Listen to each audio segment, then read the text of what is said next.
So let's apply that on a macro level. You have the left today with Generation Z, and what do they want to do? They want to ban Halloween costumes for being offensive. They want to ban video games. They want to ban Merry Christmas and Christmas displays. And they actually, hey, this is the true story. We have an overlay. If you want to breed an entire generation of conservatives, okay, leftists, ban Halloween candy, which they are. So I want to talk about Generation Z and the 2020 election. When I started doing this, well, okay. Yes, we do have them every 4 years. What if every 4 years is looking at stuff? Wait. Wait, hold on. Let me go to my Apple calendar. Let me grab my chair for this shit.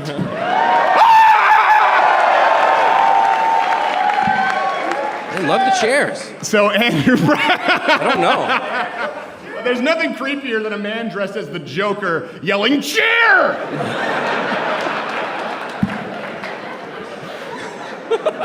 Like if that were in a piece of literary fiction, that would be foreshadowing to guaranteed clown rape. Oh yeah, yes. Yeah, no, for sure. There's no doubt. Like, For sure. Chair! What? Sit down! What? Joaquin's a genius! What? Jared Leto's an ass! I don't understand what you're saying. And I don't like it. He's people know I'm actually terrified of clowns. He's right in the front row. Yeah, it's making me uncomfortable the entire time. And he's right next to a hot dog who cheered for my nipples, so. Yeah. Good! I don't know how to feel about that. Howdy, A&M. So Andrew Breitbart, he famously said that politics are downstream of culture. And I will say this, it proved, I think, more true than ever in 2016 when President Trump upset the establishment, both on the left and the right, because he really was the first sort of cultural candidate that we had ever seen. And that's why he won. I think that's why a lot of people supported him, right? Yeah. Okay. I mean, if you look at what Donald Trump did, and, listen, I'm very straightforward about this. In the primaries, he wasn't my number one pick. I think there were a lot of people were cautiously optimistic. And I've been pretty damn happy and also wildly entertained since he's been president. He not only pissed off Democrats, he not only pissed off Republicans, I mean, he changed the way that polling data is gathered at this point. No one can trust it. He changed the way that presidents communicate with the public, and that's all because of culture. That's because of new media. That's because he's a cultural icon. And now you have the media industrial complex. That's my term, but I want you guys to go forward and use it, because every time you have some Bernie guy, the military industrial complex, say media entertainment industrial complex, and watch their head explode, and then I'll take 90% of your paycheck. But I want you to know, this also includes, we used to think of media as traditional media, cable, television, right? But now more than ever, it includes big tech.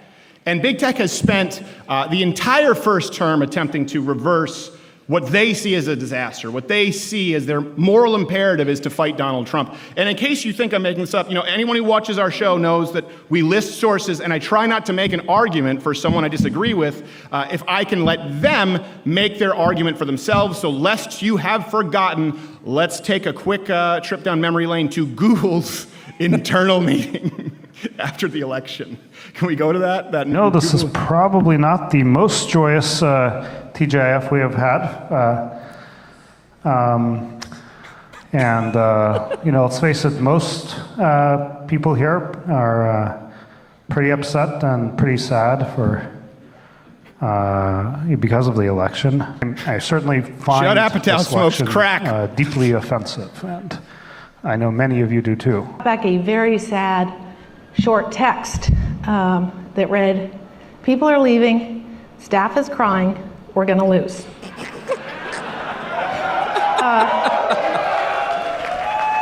That was the first moment I really felt like we were going to lose. And it was this massive kick in the gut that we were going to lose. And it was really painful. The U.S. immigration system. I can't believe that things didn't go exactly how I wanted them. Any immediate changes after January's inauguration of the new administration, highly unlikely.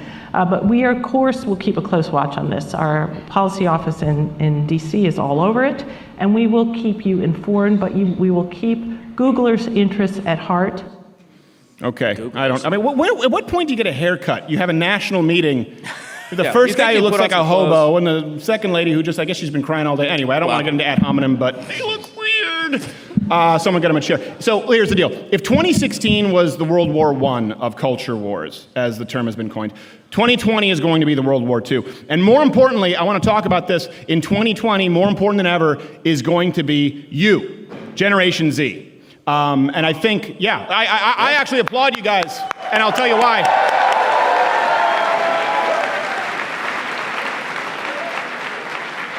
It's super important because the exact same establishment, and we use this term, what I'm talking about is the media, entertainment, industrial complex. So people say, well, what do you mean when you say establishment? When I'm talking about the media here and their targeting of Generation Z, I'm talking about ABC, NBC, CBS, CNN, MSNBC, everything not named Fox News, every band you listen to, every single Hollywood junket and conference, every single company. When people want to talk about big money in politics, go look at the biggest companies in the world. 1 through 5 are all big tech companies who overwhelmingly support liberal candidates and directly the DNC platform. So have I made it clear what the establishment is? I want to make sure that we're not on murky territory because I don't want Cenk Uygur to be like, that's bullshit! Because sometimes people throw out establishment like, well, what do you mean? I don't know, people I don't like. Piss off. So that's the establishment. They're targeting you, Generation Z specifically. And let me tell you why. That's because Generation Z, which is the next generation below millennials, some people are like, what's Z? It sounds like a hip-hop group. No, it's not. They're not opening up for crisscross anytime soon. I said crisscross because I'm a millennial, so that's a reference I still understand. One guy cheers, good, from his chair. So Generation Z, you guys need to know this, is the most conservative generation to have come along in decades, okay?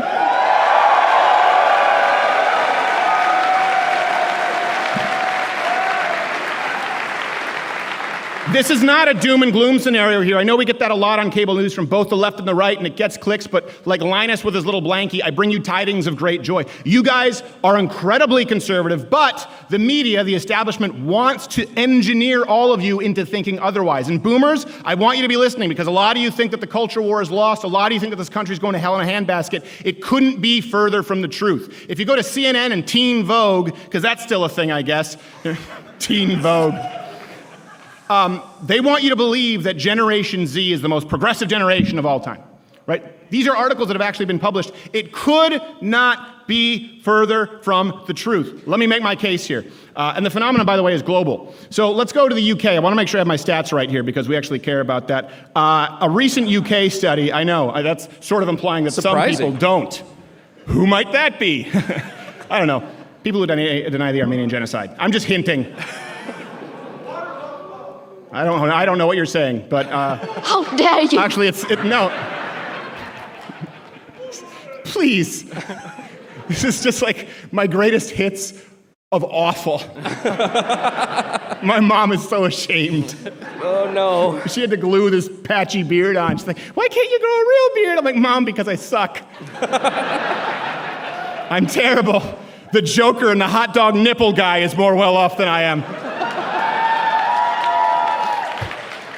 So I want to make sure I get the stat right. This is global. In the UK, where a lot of Americans don't even believe there are true conservatives, I mean, we understand Brexit, but the idea of sort of conservative in comparison to the United States. There was a recent study, 59% of Generation Z respondents said that their views were moderate or conservative. Now compare that with 83% of millennials and 85% of Generation X or Gen Xers who identified as quite or very liberal. I think we have that overlay there from Forbes and Business Insider. Did you guys get that? I can't see the overlays from where I am. So here's what's even more interesting though, right? Because you go, well, 59% identify as moderate or conservative. That doesn't mean a whole lot. Let's dive a little bit deeper, especially into their party affiliation in the United States. From 2008 to 2016, Generation Z Republicans increased by 1%. That doesn't seem like much, okay? Stay with me here. Independents increased by about 6%. That doesn't seem like much. Here's the kicker. Here's the cold water. I hope you have your mouth guard on, like I was talking about earlier, a reference that I don't fully understand, but I heard the Ultimate Warrior say it once, so I thought it was cool. Democrats decreased with Generation Z by 8%. Oh.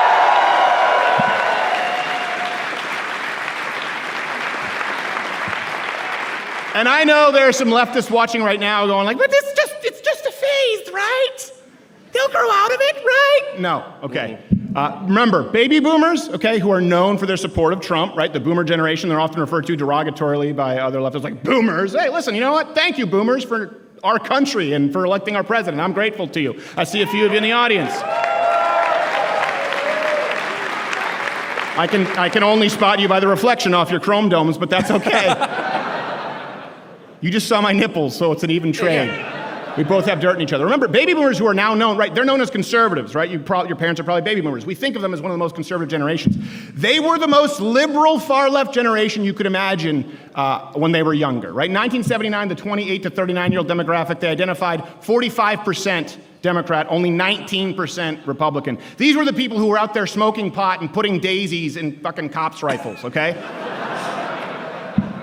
So the point that I make here is that boomers were far more liberal, okay, far more left than Generation Z is today. If you go to boomers back when they were in their 20s or their 30s, they were much more liberal than Generation Z is today. And here's something that's important. You need to understand this. That doesn't change, right? So if 59% in the UK are identifying as conservative or moderate, the chances of that 59% shrinking as they grow up, as they pay bills, as they get a job, as they have children, statistically is almost impossible. The likelihood is that they become more conservative, that 59% goes to 60, 70, 50. I went back to 59.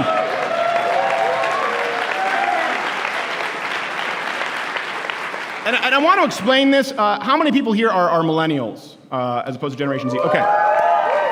So this is something I think a lot of people miss, right? Millennials, we grew up in the era of George W. Bush, right? And at that point there was Green Day, and there was sort of Christian conservative was the establishment, and people wanted to rebel and rock against Bush, and NoFX, and shitty punk music, and Avril Lavigne, Skater Boy, and we hate our parents, and they're all conservative, right? Because Americans are counterculturalist by design. I mean, unlike Canada, where I was raised, right, who bent over and kissed the ring of the royalty, America flipped. Stop! What are you, Diamondback Rattlesnake? I mentioned Canada. It's like, it's not only distracting, it's a little gay. I'm just letting you know. Not unlike my home country of Canada. You just walk down the streets of Montreal, it's a bunch of people going. That's why they're doing it. And Jean-Guy Tremblay, it's just them. That guy's cool. Americans are a counterculture by design, right? Now, that's what we grew up with as millennials. But let's look at Generation Z. They grew up, many of you grew up in the most lopsided, authoritarian, leftist America ever, okay? Think about this. Not only when Generation Z grew up, they didn't have George Bush. A lot of these people, they don't remember, right? Nearly all of them, they wouldn't remember 9/11.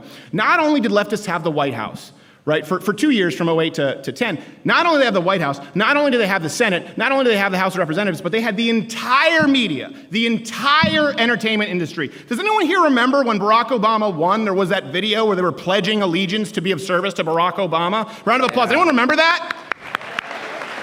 It was like Demi Moore and Ashton Kutcher and the Red Hot Chili Peppers pledging allegiance to a president. How scary. Important people. What was that? Very important people. How dare you, sir? I can't hear. We have this feedback going on, but I'm sure it was very clever. It wasn't. Do you have a Sorry, I feel bad now, but I don't. I shouldn't feel that. But they were pledging allegiance to a man, Barack Obama. You had, I remember. Anyone remember anyone else? It was Demi Moore, Ashton Kutcher, Red Hot Chili Peppers, that guy from The Avengers. It's a bunch of losers. I don't know.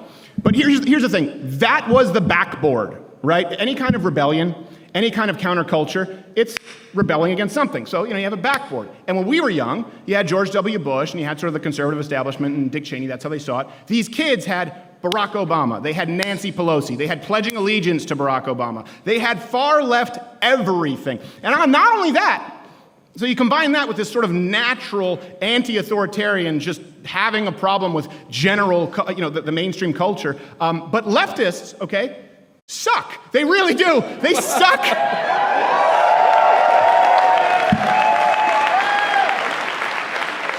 They suck. I wasn't saying they suck. You shouldn't have cheered for that. Now you're going to feel very ashamed.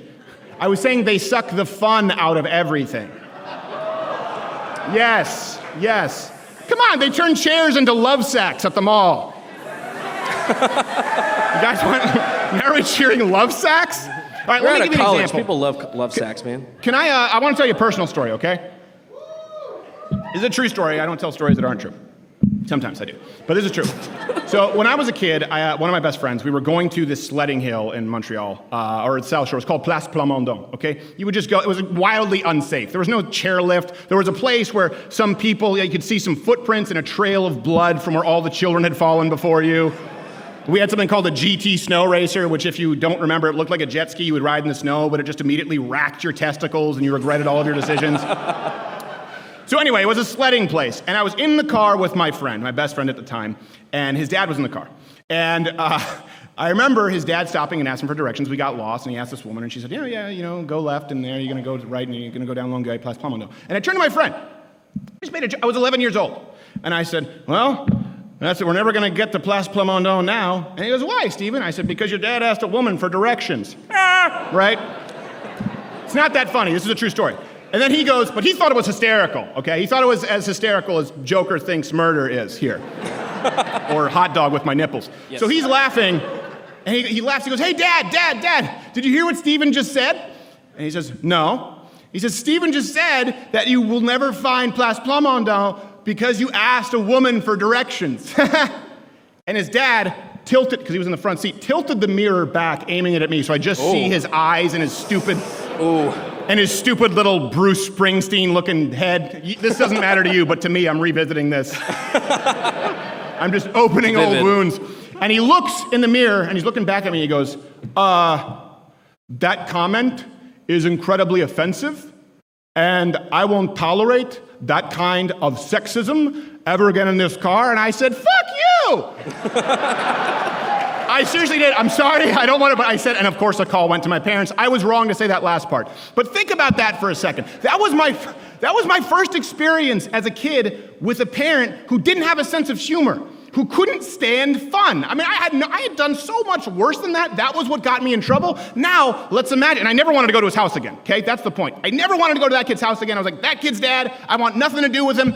So let's apply that on a macro level. You have the left today with Generation Z, and what do they want to do? They want to ban Halloween costumes for being offensive. They want to ban video games. They want to ban Merry Christmas and Christmas displays. And they actually, hey, this is a true story. We have an overlay. If you want to breed an entire generation of conservatives, okay, leftists, ban Halloween candy, which they are. They want to ban Halloween candy. And if you read that, okay, rattlesnakes. And if you read that article, these people are talking, it's a serious article at HuffPo, and this person's saying, well, we actually have had great success. We give out playing cards that are made of paper and recyclable gum. Oh, that sounds like the party of your neighborhood. So, what does that do? That creates a rejection, and we already have a generation who is wildly conservative, Generation Z. Do you think that banning Halloween candy in the name of saving the earth because AOC created a 5-page bill that I doubt she could even read is going to win more conservatives or less? And here's something else too. Generation Z is super conservative in spite of all of their surroundings. In spite of all of your surroundings. Grade school teachers, only 27% are Republicans. Right? If you go to college professors, that number drops to 9%. And I talked about this last year, roughly 40% of colleges have no conservative professors at all. Think of that. Do you think that you could find 40% of colleges with zero black professors? Okay, do you think you could find any college with zero black professors? Okay, how about any college with zero lesbian professors? How about any college with zero black lesbian professors? So we have more colleges with black lesbian professors than conservative professors. And you want to tell me that you give a rat's ass about diversity? And despite being brainwashed overwhelmingly by the Democratic establishment, right, by teachers, professors, from grade school all the way through college, Generation Z is inspiring to me because, listen, I'm a millennial. Most of my generation sucks, okay? Yes, this is We're correct. worse than Hot Dog Nipple Guy. We're not. So I look at Generation Z, I say, hey, you've got it figured out. You play a little too much Call of Duty. I don't know what this whole Mountain Dew game fuel thing is, but, you take the win where you can get it. So, and this is why it's important, it ties into big tech, okay? Generation Z is resisting the leftism, of course, of the American education and the media. Well, here's a reason why. More and more of you are getting your news from non-traditional outlets, right? By a round of applause, how many young people here have cable? Oh, wow, that was surprising. Not quite the uproar as I would hear for chairs, but okay. Yeah.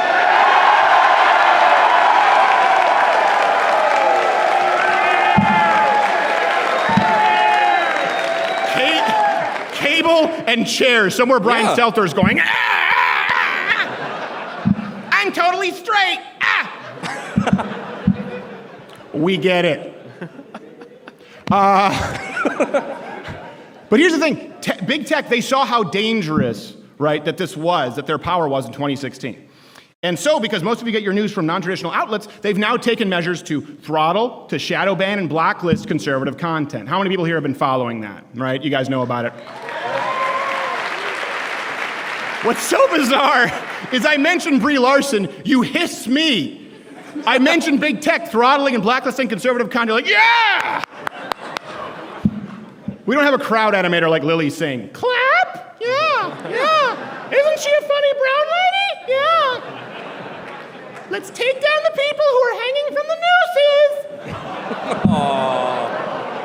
I meant they killed themselves. I killed themselves because it's unfunny, okay? It's not as bad as you think it is. Get your mind out of the gutter. So the big tech giants, they want to censor or curate, and I know people don't want to use the word censor because we're not talking about the government, but a culture of censorship, okay? So don't hang me on these words. Why? Because they said, the story they sold you was that they were concerned about radicalism, right? Who else here remembers the infamous New York Times article and a study that was published everywhere claiming that conservative and alt-light content led to radicalization of the youth on YouTube? Yeah, okay. That was the weakest boo I've ever heard. It's like, boo! It was like Casper the Friendly Ghost if she were cute. Like if I were a single young person, I would want to date you just based on that boo. Boo! It sounded like Neil Patrick Harris in The Matrix.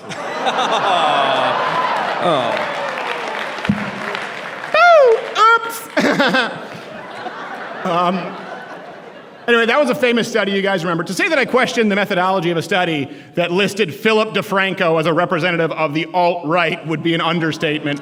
Here's the thing, though. There is a new, more recent study that actually shows conservative content, the kind of content that you watch, de-radicalizes young people. And this shouldn't come as a surprise to anyone who actually watches our content or like-minded content. We are the only content creators who consistently, regularly advocate against violence, who encourage open dialogues, and we encourage the rationalization of our own opinions, right? We've always prioritized, we've always tried to prioritize critical thinking, evidence-based thinking, proper sourcing, and yes, dick jokes. We do that. How dare you? We dare you, Swedish tart! I've had about my fill of her. Can you imagine when she turns 18? Oh my God, what a nightmare. Okay, don't criticize her because she's 16 and thrust herself in front of the political spotlight. I get it. Boo. Boop.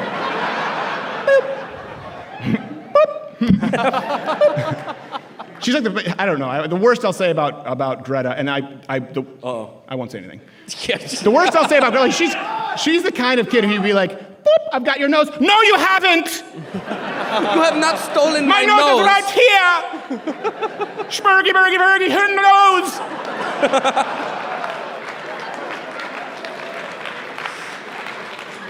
That's it. If I get banned for that, you guys were witnesses. It didn't go any further than that. Yes. And Vox, well, he was banned because he said that she didn't have a sense of humor about the got your nose joke, so, okay. Go hire another gay man. Cancel. Here's the thing. Big tech was never concerned about radicalization, all right? I want to make that really clear here. They're just concerned, they're terrified of what you, Generation Z, are already becoming. And so they threw out this idea that you're being radicalized, okay? Do you need any evidence that they're afraid, not of radicalization, but just any dissenting point of view? Okay, look at the results. I want you to do this when you're done. Look at the results of YouTube's latest crackdown on independent creators, okay? They've directed traffic overwhelmingly away from non-traditional outlets like people here. By the way, do you guys realize we couldn't get the venue because it was last minute? This times 3.5 is how many of you showed up for this show. Yeah.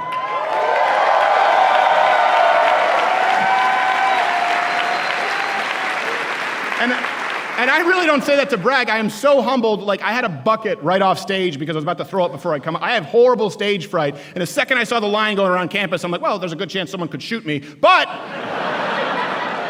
this is really inspiring to see. This shouldn't happen. It shouldn't exist. And that's why YouTube and everyone in big tech, they're throttling independent creators and they're redirecting them back toward traditional cable TV and networks. And yeah, listen, our channel was one of the hardest hit. Absolutely. And I'm about to say something here, but I want you to follow me, okay? We were the first conservative channel, talking also about how many of you showed up. It really does mean a lot to me. Now, I'm not going to cry. I'm not going to do that because I know, sometimes that happens. But we were the first conservative channel platform to ever survive an attack like Vox that was leveled against us. And when I say we, I mean all of you, okay? I mean, you didn't sit idly by on the sidelines. You'd seen other people... Yep.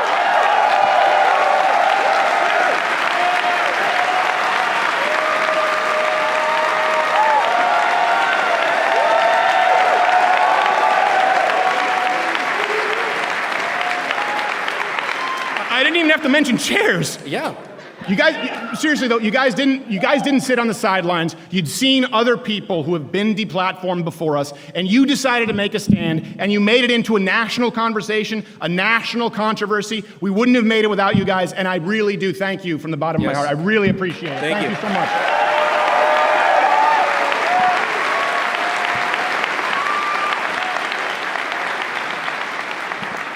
So, we've tried to unveil YouTube's blacklisting tactics, right, against conservative channels and the search results, as you've seen.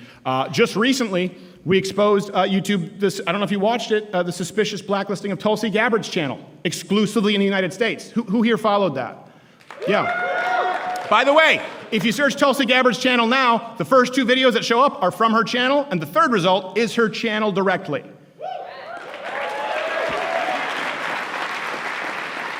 And here's the thing, I don't think anyone here wants Tulsi Gabbard to be president. But that's what I appreciate and love about you guys, is I genuinely do see all of us defending people with whom we disagree because we understand that free speech is absolute and it is for all, regardless of how many assholes say you can't yell fire in a crowded theater.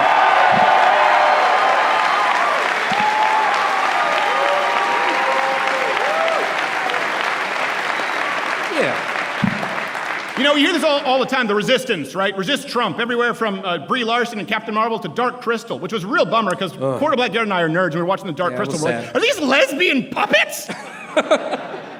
And I get it, it's an easy crossover, but the point is, they talk about resistance. Generations, you guys are the true resistance. You're resisting big tech, the most powerful companies that, by the way, have ever existed. I think it would be tough to argue that there's ever been a more powerful company in the history of the world as it relates to the delivery of information than Google and YouTube. And then right down that list, you have Apple, you have Facebook, you have Amazon, you have Twitter somewhere on there, though I don't necessarily know where they are on that list because Jack Dorsey, I don't know what's happening with him. He took some mescaline or something. So you guys are the true resistance, and that's a message that needs to be driven home, and that's something that we try to talk about in our platform. Even though I'm not Generation Z, all of us have talked about this when we sit around in our pitch meetings in the morning. We go, oh my God, it's just incredible. This didn't exist. You know, I've been on YouTube since 2009. I wish I could be an overnight success. That's not what happened. It was a really, really slow slog uphill, and then all of a sudden, it's just like the curtains parted, and you guys were all here. So what does this mean, though, for 2020? Well, first off, for people watching the stream, I think I should, what do I look into this? I look into a camera. Hit the notification bell if you're subscribed on YouTube, because subscriptions don't mean a whole lot. And just bookmark the page. We have a new page every single day at 8 p.m. Eastern. Is that it, quarter back here? You have a better sense of time. That is correct. Even though you're always late, but that's just the quarter of you. That is just the quarter. He's Don't also hold it against me. You're also a quarter bad tipper. I don't know. It's very unpredictable. Oh, that's what it is now? We just had Prime Minister Trudeau in blackface. Some gentle ribbing of my producer. Should be ashamed of yourself. And of course, people who are out there, dare you. do join Mug Club, loudercrowder.com/Mug Club. You get $20 off if you use the Crowder Spectacular code. So what does this mean for 2020?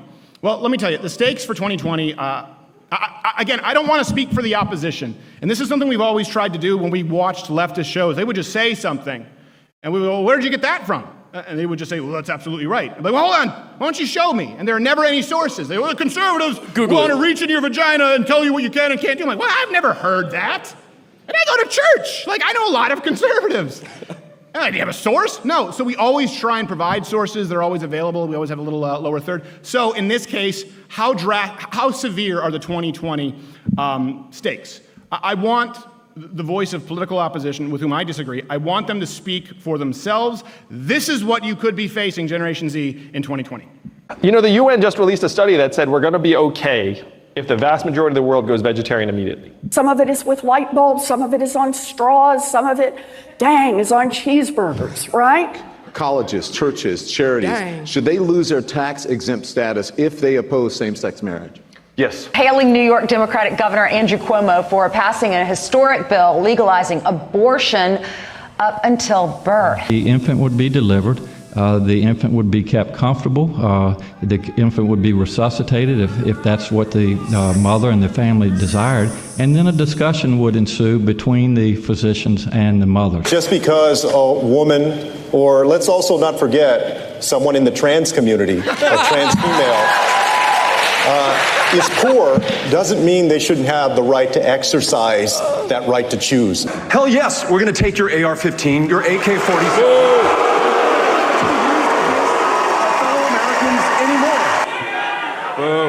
If it makes you feel any better, he fell off his skateboard. Yes. Okay? Self-inflicted harm. You guys are shouting at the street, like, you know they can't hear you, right? They will hear us. So let's recap that real quick. Beto wants to go to your house and confiscate your guns and jail you even if you refuse. Every single candidate, except for Tulsi Gabbard, wants abortions all the way up until birth, but she's a radical right-wing extremist because she wants the cutoff to be 7 months. The Democrats have voiced support for the Equality Act, which would mean that female transgenders could compete in any women's division, in any sport they want, join women's groups, churches, and force beauticians to wax their balls. Yes. Men have periods too, and they know that Ruth Bader Ginsburg is just one choking on a Werther's original away from the Supreme Court being changed forever.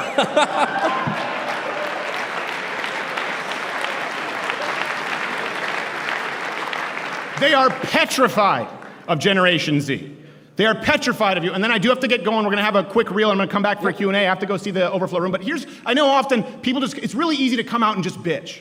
Right? And I don't think we've been bitching. I've been talking about how great this is for Generation Z, but that doesn't mean that there aren't some steps you need to take. And sometimes people ask me, well, how do we fight back against this? Because, as you mentioned, these are huge companies, big tech. These are huge companies, the media, entertainment, industrial complex. It's really pretty simple, okay? Let's be consistent. We remain entirely consistent and campaign against any and all culture of censorship. I want Generation Z. I want everyone out there to hear the Young Turks and to hear Trevor Noah and to hear Samantha Bee speak for themselves every single week so that we can be here and rebut it. I want to hear Beto everywhere. I want to hear the Democrats cheering gun confiscation. I want them out there banning Halloween candy. I want us to be able to cover fathers who could potentially lose custody of their children because they didn't opt to castrate them chemically effectively. What is it that we do? We can't change what is going on in the world, some of these crazy stories. But what we can do is, rather than the left in attempting to silence voices of dissent, we make sure that their voices are amplified. I want to make sure that every single far left candidate and channel, and I hope that you join me, supports the right of all of them to be on these platforms, to get the same level playing field with suggested feeds, with trending videos. That's all we've ever asked for. People don't necessarily understand. Our case against YouTube is not about censorship. It's about dishonest business practices and not applying the law equally. I think we all need to demand from every single major company who can determine elections, we need to demand what the guidelines are, that we know them, and that there's some system of transparency so that we know that they are applying these laws equally. I want everyone here to be as public and as vocal as possible, because here's the deal. The left, they want to silence us. They want to silence you. They want to ban people. Right now they're talking about banning political ads on Twitter. Has anyone ever thought, does that mean they're banning all media ads? Well, what kind of an advantage do you think that is for the left? Donald Trump can't run an ad, nor can Bernie Sanders or Elizabeth Warren. But ABC, NBC, CBS, CNN, they can all run ads. Do you see what's happening there? It's so subversive. What they want is these conversations to happen behind closed doors and to silence people they disagree with. We shouldn't be doing that. We should demand that their voices be heard on the exact same platform with the exact same amplitude as we do. And instead of behind closed doors, we should make it a very public dogfight in execution ideologically in the streets so that everyone can witness which ideology is correct. Hey, I hope you enjoyed this clip. If you don't, these are the ABCs of me, baby. You can just click next video and put it in double speed. Of course, search doesn't necessarily work. Subscriptions, notifications don't necessarily work. Just bookmark this page, check in. We do a new video every single day, except for Sunday. And if you don't want this content to disappear, join Mug Club at louderwithcrowder.com/mugclub. It's only $69 if you're a student, veteran, or active military. And if you don't, listen. I don't want to say that you're hellbound, but it doesn't look good for you.